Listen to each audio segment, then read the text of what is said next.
ICC test ranking প্রকাশ। কত নম্বরে ভারত? পাকিস্তান বাংলাদেশের অবস্থান দেখে চমকে যাবেন। ভারতীয় ক্রিকেট দল এখন শ্রীলঙ্কা সফরের প্রস্তুতিতে ব্যস্ত। আগামী 15 আগস্ট থেকে শুরু হচ্ছে 2 ম্যাচের টেস্ট সিরিজ, যা বিশ্ব টেস্ট চ্যাম্পিয়নশিপের গুরুত্বপূর্ণ অংশ।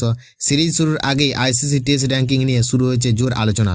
বর্তমানে আইসিসি সর্বশেষ টেস্ট র্যাঙ্কিং অনুযায়ী 131 রেটিং পয়েন্ট নিয়ে 1 নম্বরে রয়েছেন অস্ট্রেলিয়া, দ্বিতীয় স্থানে রয়েছেন দক্ষিণ আফ্রিকা, তাদের রেটিং 119, তৃতীয় স্থানে রয়েছে নিউজিল্যান্ড, রেটিং 106, ভারত 104 রেটিং নিয়ে রয়েছে চতুর্থ স্থানে, অর্থাৎ নিউজিল্যান্ডের থেকে খুব সামান্য ব্যবধানে পিছিয়ে রয়েছে শুভমন গিলের দল।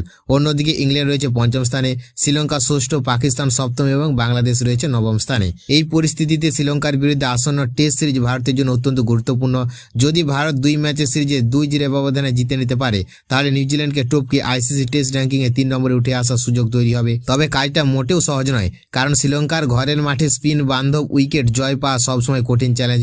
অন্যদিকে সিরিজ খারাপ ফল করলে ভারতের রেটিং ধাক্কা লাগতে পারে এবং র্যাঙ্কিংয়ের অবস্থান চাপে পড়তে পারে। তাই এই সিরিজ শুধু বিশ্ব টেস্ট চ্যাম্পিয়নশিপের জন্য নয়, আইসিসি টেস্ট র্যাঙ্কিং উন্নতির লক্ষ্য ভারতের কাছে অত্যন্ত গুরুত্বপূর্ণ হতে চলেছে।